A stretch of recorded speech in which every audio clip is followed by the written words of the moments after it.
Hello everybody, this is Super and I am currently jacked up on caffeine. This is pretty late. It's like 2 in the morning when I'm recording this. And what I'm going to be doing is, well, for the past couple days I've been looking up a lot of creepypastas and all the other things, and I figured, I might as well share some of them with everybody that watches my videos. Those like maybe 1, 2 people that I know. So yeah, if you like it, let me know, cause I don't know if I'll be doing these often, but I found this one really interesting. And yes, the Lavender Town Ghost. Like I said in my Lavender Town video, I like him. I think he's cute. Don't judge me. Okay. Anyways, the one I'm going to be showing you guys is one called Pokemon Dead Channel. It's one based on Pokemon Channel. If you've never heard of the game. Now, what I'm gonna do is I'm gonna go through it. I'm gonna read you the whole thing, and then I'll give you sort of an idea of what I think of it when I'm done. I've read it a couple times myself. It just seems better than doing what I did with the Hypno's Lullaby one, where I gave you the what I thought of it during it. Okay, Pokemon Dead Channel, written by Warrior Clonemon. I was introduced into the video game realm a tad later than most other people. For most, if not all, of my early childhood, I was isolated from other kids. I had next to no social interaction. My days were spent in a prison-like school, and my nights rotted away with mind-numbing TV. Life was dull and boring, and all I had were my stuffed animals and cheap plastic toys to talk to. That's when I got a GameCube. It was Christmas of 2003, I believe. I was overjoyed at having my own video game station. It came with the games like Super Mario Sunshine, Pac-Man World 2, and Pokemon Channel. Each of those games still hold a special place in my heart today. As soon as the GameCube was set up and ready to go, I began playing it immediately. The first game I played was Super Mario Sunshine. This is what got me hooked onto the Mario series. After playing for hours straight, finally finding a level I just couldn't get past, I turned to Pac-Man World 2. Amazingly enough, I got stuck on level 2. Infuriated, I couldn't find the way out, even though the answer was literally right in front of my eyes. I quit and started playing my first ever Pokemon game, Pokemon Channel. As soon as I turned the game on, I knew this was going to be different from the other two. It didn't take long for me to fall in love with the game. When the time came for me to name my Pikachu, I unwittingly named him BRVR, short for brother. What compelled him to what compelled me to give him such a strange name that didn't even sound like a shortened version of brother? I will never know. But regardless, I still enjoyed playing it. There is no way for me to describe the love I felt towards this game. It was everything that I had dreamed of. In this game, I had a friend that I could play with. It all took place in the Pokemon world too, which I had already loved before I even got Pokemon Channel. I could watch TV with my best friend BRVR. I think I'll just call him brother from now on. Sorry, breaking this. Go fishing with him, play tic-tac-toe with him, and talk to other Pokemon with him. Go a garden with him, build a snowman with him, explore ancient ruins with him, play musicals with him. Sit around campfires and tell stories with him, gaze at the stars with him, all the things I never got to experience in real life. I was able to do this I was able to do in this virtual world with brother, the best friend I never had. I was obviously over addicted to this game, but I had nothing else to use up my time with. So instead I put it all into this game. Obviously, all the things happening in the real world. Oblivious to all things happening in the real world. I preferred to live my life in this Pokemon fantasy with my best friend brother. Brother seemed more than just a virtual animated 3D model forced to do his actions based on the programming of the game. He seemed real to me. If I was ever sad one day, he would appear to look and act depressed too. If I was ever angry, He would show and express my rage during that play of the game too. If I needed something to cheer me up, he would act silly and leap at me and do other idiotic things too. Later on, when I grew older and wiser, I just assumed that all of these strange events never really happened. When I was younger, I had just simply imagined it. But it was still fun to pretend he was real. As the years passed, I got more games. I had acquired a Game Boy, which along came more Pokemon games, where I could have more than just a single Pikachu. My interests also floated at different series like Mario and Sonic. After playing Pokemon Channel so many times and doing the same things over and over again, it starts to get a bit boring. I started playing it less and less and other games more and more, but I still gave Pokemon Channel a play every now and then. Eventually, I changed schools and my whole life changed. I was moved from a private Christian school to a public school, and my eyes were open to reality. I started to learn new things about real life, which helped me enjoy it more. People weren't mean and cruel to me. They would greet me when I passed them in the halls. I discovered I could do more than just play video games. I could draw. There were thousands of songs I could listen to, and my grades started dramatically rising. But the best part of all was I got a new friend, a real friend, one who was flesh and blood. She was funny and helped me used to the thing, get used to the school, and was someone I could talk to besides my parents. We both had the same immature and mock everything in every possible way kind of minds. I had a best friend. While I started to grow in both body and mind, Pokemon Channel was slowly forgotten. I moved on to greater and better games. Almost all the things I could do in the game, I was able to do in real life. Brother was now replaced by my real life best friend. He and the game became obsolete, forgotten on a dusty shelf in a dark corner of my room. For the next couple of years, life was golden. Each day I would learn something new, and I had a ton of fun with my best friend. I made a few other friends too, but no one could top my best friend. Every now and then, I'd get a new game, get some money, go do something with my best friend, draw something, listen to music. I never wished for anything more. Good things never last. Eventually, I had to move. I protested and threw a fit, but to no avail. Trying to stop the tears from falling down my face, I told my friend goodbye on my last day of school. For the next few nights I cried myself to sleep at my new house, but eventually I stopped. Having one of my main reasons to live in life ripped away tore a hole in my heart that will never be completely healed. But the pain eventually became less and less. I still had contact with my best friend though. We both had YouTube accounts and we talked to each other over the internet. We'd call each other too and have sleepovers and sometimes go see a movie together. But it hurt not to have her at school anymore. I made some new friends at my new school, even more than at my old school. But none of them were as funny as my best friend. None of them could replace her. Just when I thought I could get used to this lifestyle, one of the most dreadful things happened. For her sake, I won't post what my friend did, but she did something horrible, and my mom refused to let me speak to her or see her ever again. My heart was utterly smashed into thousands of pieces. I felt like I had nothing left to live for.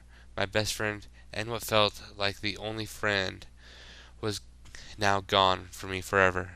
I now sunk back into my old habits, playing video games and isolating myself from the rest of the world. I didn't like to go out anymore.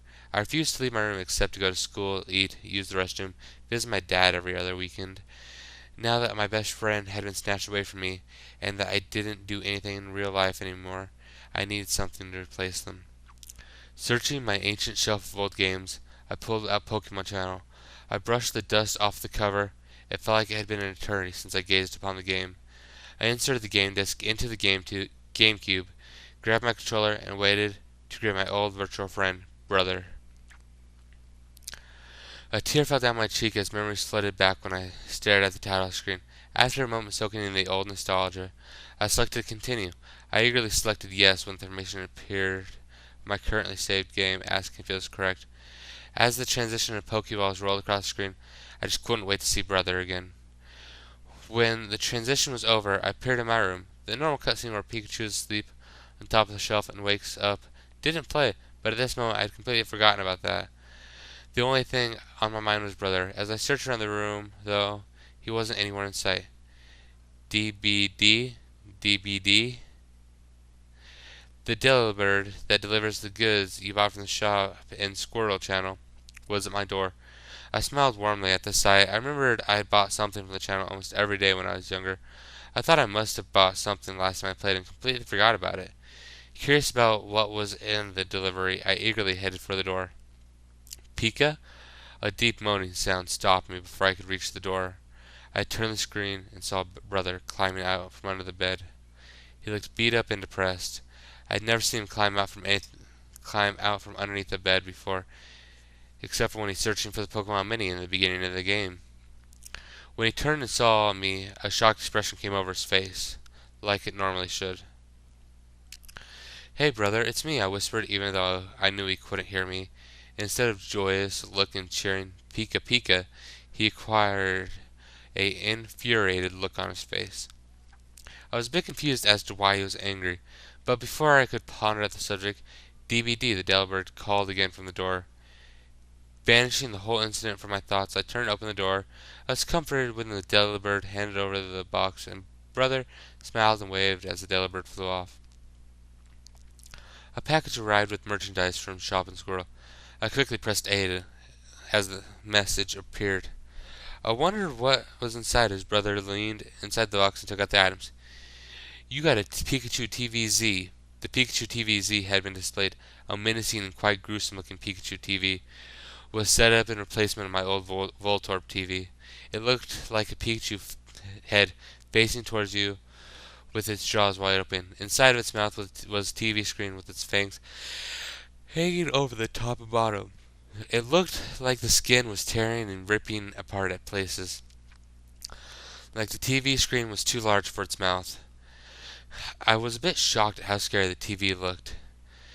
You, you got red wallpaper, Z. The wallpaper had been displayed. I gasped when the wallpaper was put up. It was dark red and like dried blood. Pikachu was sick. Twisted smiles were repeated all across it. They each were bright red like freshly drawn blood. I was beginning to worry. "You got a Pikachu doll, Z." The doll had been displayed. I winced with fear when I saw the morbid Pikachu placed on top of one of the shelves. It had the same eerie grin as Pikachu's on the wallpaper, except with long fangs. Its eyes were small, ruby red, and dilated. The tip of its tail curved inwards like a hook, and its sharp-looking claws, numerous dried streaks of blood, ran the length of its body. "You got Pikachu doll Z" had been displayed. "You got Pikachu doll Z." The doll had been displayed. "You got Pikachu doll Z." The doll had been displayed. The same sequence happened over and over until the entire room was filled with disturbing Pikachu dolls. They replaced all of the other dolls. Brother got up and looked around the room. He nodded in satisfaction and walked towards the TV. I sat in my chair, stricken with fear. Even though it had been years since I played the game, I knew these items were never in it. "Pika!" A threatening and commanding call came from Pikachu. He was standing in front of the TV, giving me a glare. I knew he wanted me to go over there. I walked to the TV and turned it on. I opened the report channel like normal, but to my horror the screen looked like it had blood dripping down it. I changed the channels and they all looked that way. I quickly opened my diary, which in this game is the start menu. Clicked on the TV's tab, chose the Voltorb, but as soon as I did, my diary closed without me pressing B. Brother was staring me a threatening glare and shook his head disapprovingly. Brother turned back to the TV and changed it to the fortune channel. This channel seemed normal except for the blood dripping down the screen. "Choose your cookie." The words drifted by the bottom of the TV screen. I chose the top one like I always do. The cookie floated down into the Chansey's hands and cracked open. "Do you really want to know your fortune?" The words appeared on the screen. I froze with fear. Something about that fortune seemed eerie. It appeared that Chansey on the screen was laughing. Brother changed the channel again. He changed it to the relaxation channel. Instead of the fluffy Mareep, What greeted me was a morbid Pikachu that looked just like the dolls jumping all over the fence. I quickly pressed B and went back to the center of the room. Normally, brother would turn around and motion me to came back up and watch it with him. But this time he didn't seem to care. I walked over to my old painting, a beautifully covered Jirachi, surrounded by a cute Pikachu border, hung, hung against the wall. I sighed with relief. At least one thing was still normal. I took a few moments to stare at the old painting, mostly just because I didn't want to look at the gruesome wallpaper or the horrifying dolls. Brother is looking at the painting too. Chills went through my spine as the message appeared, even though it was normal for your Pikachu to stare at the painting with you. I pressed B, and sure enough, brother was standing in front of the painting. It seemed like he had a sad expression, like he was remembering long lost memories. He turned to me, still with the same depressed expression. He looked like he was about to cry. I felt sorry for him and wished there was something I could do to cheer him up. Brother walked up to me and asked me a question, which is normal for your Pikachu to ask you a question, and every now and then. But what made my blood chill was when what he asked. Brother wants to know if you still love him. It had an O, yes, and an X, no option. Brother has never asked that before. I immediately clicked O. He smiled and then bent over laughing. I was a bit confused why he was laughing fit. Why he was having a laughing fit. When he was done laughing, he looked back up at me with an evil smile. A message appeared at the top of the screen. Brother knows when you're lying. He turned back to watch the TV. By this point, I didn't know what to do anymore. I knew for sure that this wasn't supposed to be happening. I thought that maybe if I restarted the GameCube, everything would go back to normal. I got up and reached for the restart button, but when I pressed it, nothing happened. I pressed it a second time, and still nothing. The game cannot be reset right now, the message appeared on the screen. My heart stopped beating for a second. After dumbly staring at the screen for a solid minute, I sat back down and decided I would continue playing. Might as well see where this goes, I whispered to myself. I looked around the room for about a minute. Other than the wallpaper, dolls, and TV, everything seemed to be the same. I tried to smile while looking at the old Pokemon mini and posters, but I couldn't bring myself to. The normally cute and cheerful music seemed to make the room more dark and disturbing. It looked as if all of the morbid dolls had their eyes focused on me, like they were about to reach out and grab me, then slowly tear me apart and devour my flesh. Brother wants to go outside. The message appeared on the top of the screen. Before I could do anything, brother went outside, and the game forced me to follow him. My breath caught in my throat when I went outside. The sky was blood red, with even darker red clouds swirling in it. Strewn all across the lawn were dead Pokemon corpses. I couldn't tell what many of them were. Most of them were limbs. Most of the limbs were torn off. Their faces shredded, entrails everywhere. I felt sick, like I was about to throw up. Brother circled around them. He turned to me and gave me an evil grin. He walked up to me and asked a question. Brother wants to know if you like what he's done to the place. I immediately clicked X. His sick grin deepened even more. He walked over to Skitty Corpse and threw it at me. Its body parts broke off and flew everywhere as it bounced off the ocean. After many agonizing minutes of being forced to watch Brother toy with the dead body parts, he walked over to the garden. When we stepped into the garden, two plants were fully grown. Instead of fruits, they had grown Pikachu heads. Brother plucked one and started to slowly eat it. My lunch started to rise up my throat, but I forced it back down. I tried to turn away from the gruesome sight, but something glued to my eyes to the screen. After taking his time, Brother walked over and ate the other head. Once he was done, he cast a wicked smile and leaped out of the garden again as I was forced to follow him. Brother was apparently done messing around outside and went straight inside. I was hoping he was done and we would just stay inside. I now much preferred the morbid dolls over the body parts, but he wasn't done showing me the world he had created yet. Almost as soon as we got inside, brother went immediately to the back door. Guess who was forced to follow? Yet again. We went outside. There weren't many corpses, much to my relief, but the sky was still an ominous blood red. When I tried to go back inside, he wouldn't let me.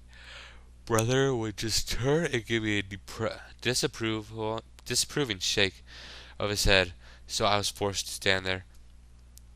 The Viridian Forest bus pulled up and brother walked up to it without me even clicking on it. The transition played normally, the bus riding over the map to the Viridian Forest, but when he got there, the whole forest was on fire. Dead Pokemon were laying everywhere as the trees wildly burned, their bodies charred black by the flames. Brother seemed unaffected by the blazing fire. He skipped over to the patch of mushrooms. They looked like they were bleeding. Brother ate one without asking for permission and gave a satisfied nod when he was done. Then he ran over to the bell that starts the Pokemon concert. Instead of Brother being surrounded by Clefairies, he was surrounded by those morbid Pikachu plushies. Using the bells, they played the most haunting and blood-chilling tune I had ever heard. I was awestruck. It sounded so beautiful, yet so horrifying. It was high-pitched and made my ears ache, but I was in a trance and couldn't think to turn the volume down. After what seemed like years, the play was finally over. Glancing around, Brother seemed satisfied with the burning forest and headed back towards the bus. Again, I was forced to stand outside of the bus while I waited the next horrors Brother would inflict upon my eyes. I thought he would want to take me to Mount Snowfall bus, but he had other ideas. He just let that bus pass on by. Instead, he decided to take me to the bus on Cobalt Beach next. Same simple transition, same horrifying scene. The beach was littered with pieces of corpses of Pokemon you could normally find roaming around here. The ocean looked like a blood, and floating in it were more body parts from the dead Pokemon. Then became apparent to me that Brother didn't like other Pokemon. When we then played a game of tic-tac-toe, instead of rocks, we used internal organs for the pieces. Brother beat me by a long shot. Although that was because I couldn't think straight, using entrails as X's and O's while being surrounded by dead corpses. He laughed when he beat me. This was this was all normal and supposed to be happening. Then for a brief moment, a look of regret and sadness swept over his face. I felt a longing reach out and comfort him. So I used the C-stick to pet him, but as soon as the cursor touched him, his normal, infuriated and determined look came back. He ran over to the fishing area with the little person, called me unwillingly following behind. Brother stood on his rock and threw out his fishing line into the blood ocean, waiting for a bite. I did nothing, for there was nothing I could do, but he turned and gave me a menacing glare, like I was supposed to be helping him.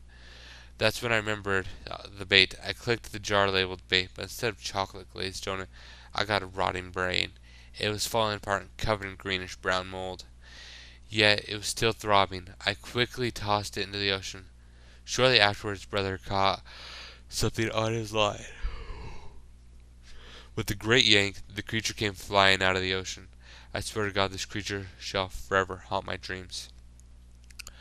It looked like an oversized, dark purple magic carp, but it was foaming at the mouth with a green, acidic blood poured out from numerous gashes along its body. Multiple organs clung to many spikes sticking out from its body parts.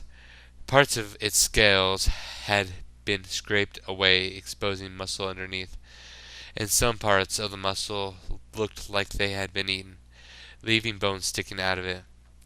It flopped around and gasped for the air while disturbing gurgling sounds emanated from its mouth. I screamed when I saw the vile creature.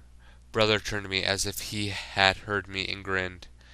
He slowly climbed down from the rock, taking as much in it much time as possible to let the wretched creature suffer that much more.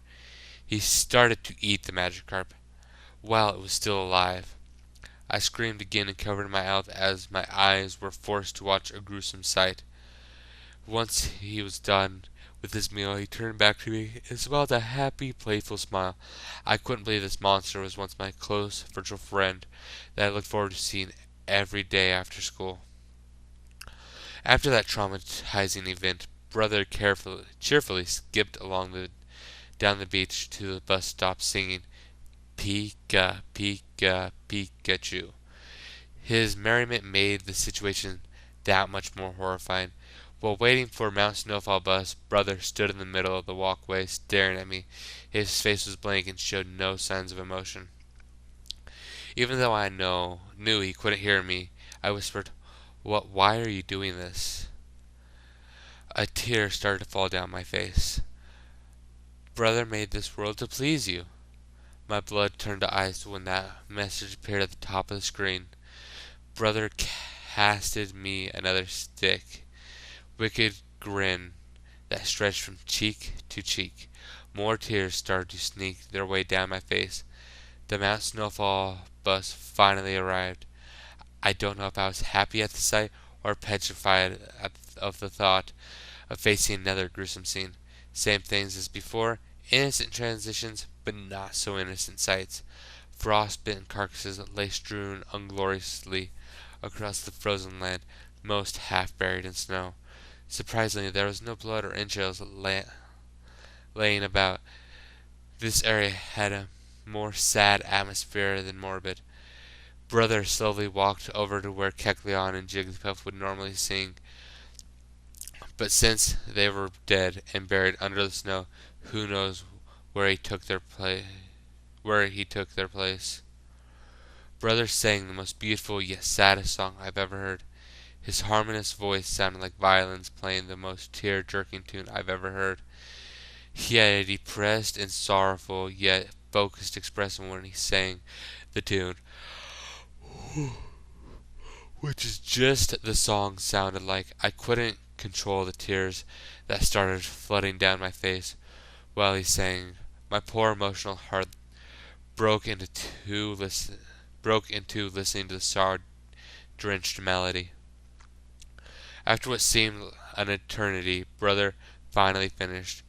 He looked me dead straight in the eyes with the most sorrowful, depressed, and utterly hopeless expression anyone had ever seen.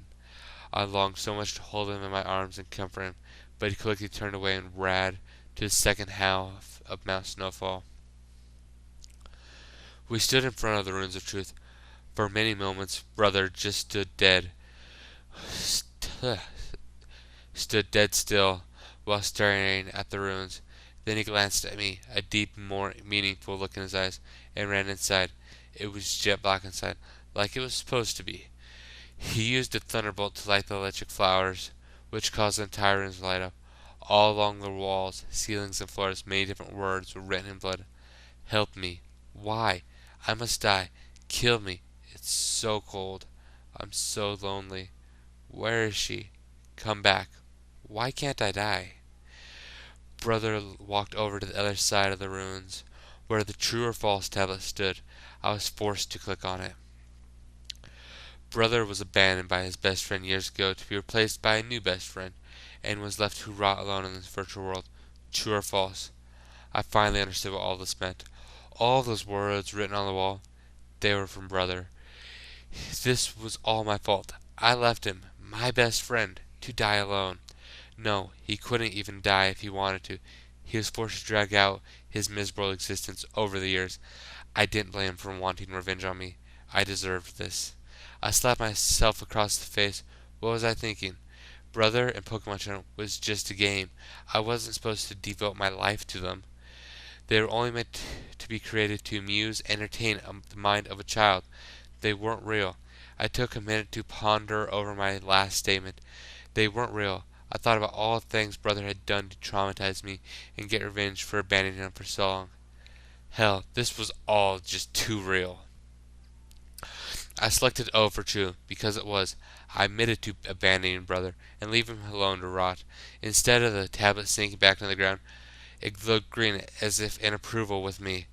The screen slowly faded to black, except for brother. He stood in the center of the screen with a tired, angry, yet sad expression. I didn't know what to think of him anymore. I hated him and wished I could really kill him. But I felt sorry and wanted with all my heart to help him and make things better. Brother feels the same way about you. Those messages didn't shock me anymore. If anything, I was expecting it. After long moments of just staring at each other, I finally started to lose it. What are you going to do with me now? I asked. Brother wants you to suffer the same way he did, the game answered. He cast me one wicked grin, the widest and most grotesque I had ever seen. The screen cut to black. After a moment, the title screen appeared. The continue button was gone. I sighed in relief as this horrifying reunion was over. I got up and looked back at my desk. On it was a Pikachu doll Z. Okay, this is a pretty lengthy one at that. But nonetheless, it is really good and it's interesting having a Pokemon game come to life like that. I mean, except for that ending part, this all seems like it could be hacked into the game, you know? It's a possibility. I mean, did it actually happen? Oh, no, that's unless somehow somebody hacked this player's game, this didn't happen at all. Could it happen? Could this game exist at some point? I can't say that it won't because well, technology nowadays just it's getting better and better. I mean, there's already been a game for Lost Silver and Creepy Black. Then there's also the Mario ROM hack, which I might actually read that one. It's really good. It's kind of lengthy, but this is a different one. The ending just kind of threw it over the top, though.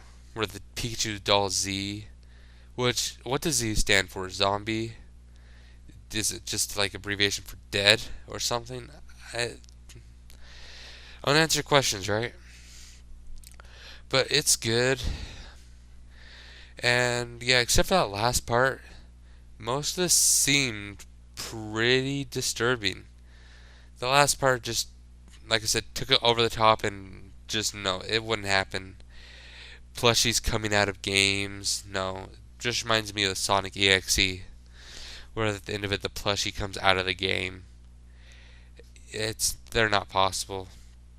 If it was, I would have most of them sitting in my room right now, just waiting to get their revenge on me when I looked at them and said, "Hi, you're funny."